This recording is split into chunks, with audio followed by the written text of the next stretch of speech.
On today's Locked On Texan podcast, YouTube comments, and Davis Mills feels a whole lot better. What does that actually mean for the success of the Houston Texans offense this season? Cody, let's start the show off right. You are Locked On Texans, your daily Houston Texans podcast, part of the Locked On Podcast Network, your team every day.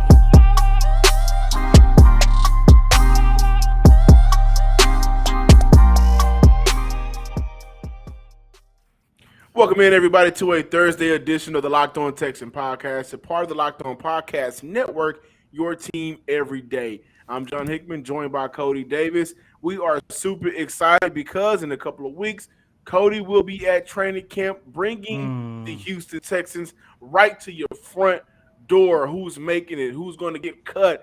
How those coaches are operating out there? How the players feeling that heat, that Texas heat, all of that will be on the Locked On Texan podcast. And I'm going to tell you why I'm a little excited. Early in the week on our Tuesday show, Cody and I discussed the veterans that can possibly have a great impact on this team's success this season. I went with Malik Collins, and I also wanted to go with second-year defensive lineman Roy Lopez. Cody went with Ross Blacklock, and of course we're going to dive into the YouTube comments. Don't worry about that. But when we look at the success of this team this year, guys, I can't stress this enough. It starts in July. Honestly, it started a long time ago. But moving forward, Laramie Tunsil, Titus Howard at the tight end, at the tackle position. A.J. Cann, who was brought over from Jacksonville, paired with George Warhop. He's battled injuries, and you also have to question whether or not Houston, towards the end of the draft, made the right decisions. Justin Britt, how is he going to fare in his second year as a Houston Texan now that things around him are a little bit leveled? So this training camp is going to be very important. There's so many question marks to this franchise that need to be answered, starting with, can Lovie Smith still actually coach in the NFL and be successful at it? David Culley coached in the NFL as a head coach. Wasn't necessarily that successful at it, but I do want to slide over to the YouTube comments. And speaking of Lovie Smith, I thought this was a very interesting comment, Cody. Texans may be grooming Pep to take over when Lovie retires. That was a comment by Slow to Roll 4 days ago. That is actually a very interesting topic because that is not the first time I heard that.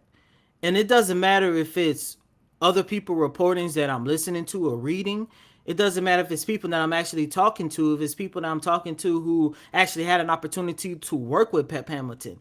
The one thing that people always talk about is Hamilton's aspirations to be an NFL head coach. They talk about how good he is as a position coach. They talk about how good he was as the offensive coordinator in Indianapolis. We are expecting him to still be just as good, if not better, as the offensive coordinator with the Houston Texans this coming season. But as a head coach, John, that is something that I'm starting to hear a little bit more often. And it's going to be interesting to see whether or not if Pep Hamilton is going to be going to have an opportunity to take over as the Houston Texans' next head coach. Because look, Lovie Smith has a 3 or 4 year deal, if I'm not mistaken. It's somewhere along those lines, and I am expecting Lovie Smith to be around for at least 2 of those years. With that being said, at some point, the Texans are going to start looking at who's going to take over for Lovie Smith. And I do believe Lovie Smith is going to get this team in a position, like I mentioned a couple months ago, if not in a position where they're competing to the playoffs or close to it. He's going to lay down the foundation. And there's one thing I do know about Nick Caserio. He is a guy who is going to take care of his guys first. Pep Hamilton, that's his guy. And if he can get this offense in a position to where they are actually putting points on the board, they're actually moving the ball down the field, I would not be surprised if in the next 2, maybe 3 years, we're sitting here talking about Pep Hamilton as the new head coach for the Houston Texans. That is a very interesting theory, John. Ian Salazar, He commented that I'm so upset we lost Charles Omenihu. In 2020, he started 5 games and got 17 tackles and 16 QB hits, 4 sacks, 5 tackles for loss. He has a potential to be a great player in the league. PFF has him as a breakout candidate this upcoming year. Could have really been helpful to our to the need of our pass rusher. Amenahu, who's a guy out of Texas, you know how we do right there. He is a player that I hated left. Houston has a bunch of players like that though. Like Jalen Strong is a player that I hated didn't work out here in Houston. Braxton Miller is a player that I hated didn't work out in Houston. Foreman, Deontay Foreman, he's another player that I hated didn't work out here in Houston. Kiki QT, he's from Texas. Another player that I hated did not work out in Houston. And when I look at a lot of these players, the common denominator and factor is just how this franchise was ran. When you look at Bill O'Brien and his issues with playing rookies and getting those guys really adjusted to the NFL game. One thing about Bill O.B., he was terrible at that. He was terrible with getting rookies adjusted to the NFL, and he was always very particular about starting rookies in times where they should have been starting. Uh, I will always go back and point to Tom Savage starting game 1 of the NFL season when they just drafted Deshaun Watson. That He took him had a moments. half. Yeah, after Savage got hurt, but he had moments like that. But Omenihu is another player that I thought Houston they needed time with one another, and it's not all on the Houston Texans. When Omenihu started tweeting and things started happening, how they happened, I do think that left a bad taste in the mouth of Nick Casario, who was just trying to come in and rework this culture. And I also think Jack Easterby was helping with that. But overall, I agree that Omenihu should still be a Texan. Also, Jalen Johnson, 0339, he commented that, yes, also a huge year for Jonathan Owens. Cody talked about him and Eric Murray as well. Hopefully, Owens can make a huge leap because the safety position is not very good. And I 100% agree. And I'm going to echo the same words that I echoed on Tuesday.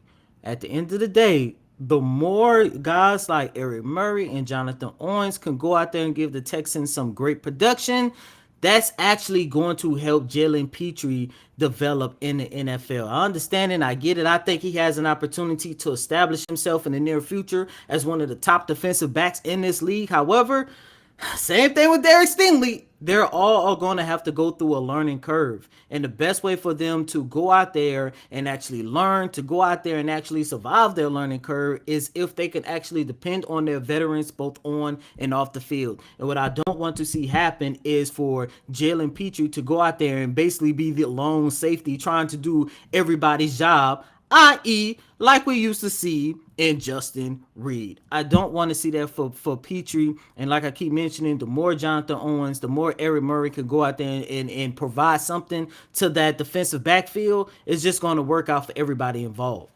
Shout out to my boy Joe Lee, man. He said that Roy Lopez, which this is actually a fact, Roy Lopez ranked the number 1 defensive tackle in the NFL against the run per PFF. Houston has a great building block in Lopez, and the national stage, I don't think they know how good he can be. Again, I've always compared him to Vita Vea, and in your rookie year, you have a 60% win rate against the run as a rookie that was drafted in the later rounds. Yeah, that speaks volumes to how good Lopez can actually be. BetOnline.net is the number 1 source for all of your betting needs and sports information. Find all of the latest sports developments, league reviews, and news, including this year's NHL playoffs and Major League Baseball. BetOnline continue to be your source for all of your sporting wagering information, including live betting, esports, and scores. BetOnline is the fastest and easiest way to check in on all of your favorite sports and events, including MMA, boxing, and golf. Head to the website today or use your mobile device to learn more about the trends in action because betonline.net is where the game starts. Welcome back, everybody. Thank you for sticking around to the Locked On Texan podcast. Davis Mills feels like the Houston Texans are in a much better position than what they were last year. And I want to shout out my boy John Crumpler over at the Texan Wire. Had an opportunity to speak with Davis Mills. When he spoke with him, Davis Mills had a little bit to say. He said that I think we're heading in a really good direction. And I feel like, at least compared to this time last year, we're in a much better position. Everyone has that optimism and confidence from this offseason, and we are excited to get into training camp this summer to continue in that direction. Really haven't heard much out of Davis Mills. However, whenever we have, it's been pretty good things, and I love to hear this from Davis Mills. I love the fact that he acknowledged 2 points in his career so far. Last year, and this year. Last year wasn't really good. This year we're in a whole, much better situation. And training camp again is around the corner. It's very important for Davis Mills in his year two leap. Cody, for you, what does that mean? To hear him say the optimism, the confidence from this time last offseason, they're excited to get into training camp. The biggest thing for me, at least, it validates something that I've been talking about a lot here on this show. And that's just the overall atmosphere for this organization. You move on from Deshaun, you bring in Lovie Smith, you have Pep Hamilton. The Texans actually have football-minded guys building this roster and setting a new culture for this organization. I talked about that a lot, John, but for Davis Mills as a quarterback who is going to battle with 52 other men at the start of the 2022 NFL season, he's also confident in the talent that he is playing with. You look at on the offensive side of the ball, he has a better offensive line. He has better production coming out of the backfield. The wide receiving core, because Nico Collins has looked damn good, and I do believe damn good, along with keeping the likes of Brandon Cooks. His wide receiving core is going to be better than what he had last year when he's not on the field. We talked about this earlier in the week. Even though they did not address the defensive line like we wanted to in the draft, there is still some great talent on that defensive line. And of course, the secondary, with the addition of Peachy, with the addition of Stingley, the overall production for the Houston Texans is going to be 10 times better. And that is important because that also goes along with the new atmosphere and just having everything new about the Houston Texans in 2022. I love that statement, John, and I do believe that he's looking at it from a talent standpoint. Yeah. Yeah. No, and I say that pause was, but I say that because you mentioned everything around him. Let's talk about the confidence in himself that young man may have. Let's talk about him not necessarily being more talented, but just being more confident to show off his talent, right? Look at it like this. Last season, not only was he thrown into the fire, but he was also thrown in with not a lot of time under his belt. Like if Davis Mills coughed twice and sneezed 4 times, that is the amount of time he's been in the NFL. Now, this year, you've worked with Pep Hamilton for an entire year now.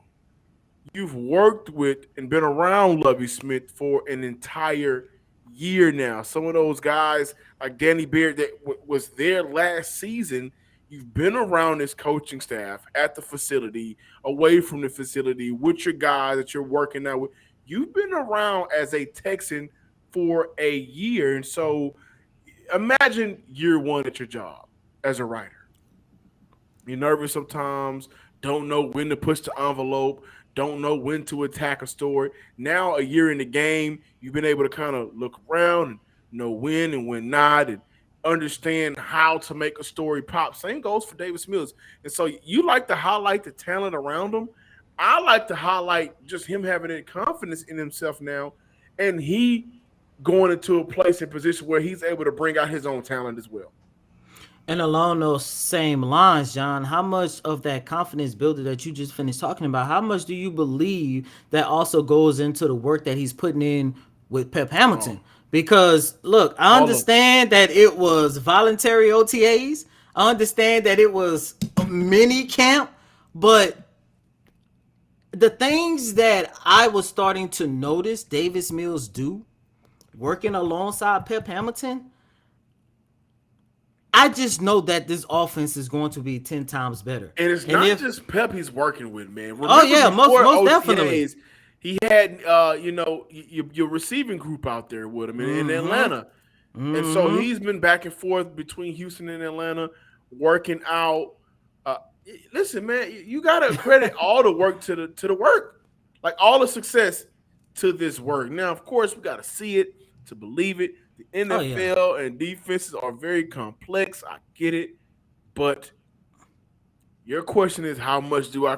All of it. He's putting in that work day in and day out. I like what this young man could do. You know what my only wish is? If I had one wish, that wish would be if the Houston Texans can just get better looking jerseys. Like I never had a problem with their jerseys. I never did. I love the red. I love the red joints. I love those the colorless jerseys. But listen, man, I think those old jerseys are tainted a little bit, considering what's been going on in this franchise the last couple of seasons. And I think that this team can move away from being so conservative, get a little bit more creativity going on down there at the NRG Stadium with those jerseys. And let's be a little bit more fun. That's all I want. Like let's put Davis Mills, let's swag him out a little bit. Let's do that. I'm tired of the Houston Texans jersey, but back to Davis Mills. Listen, this guy is saying all the right things. He's doing all the right work. He's working out with the right people.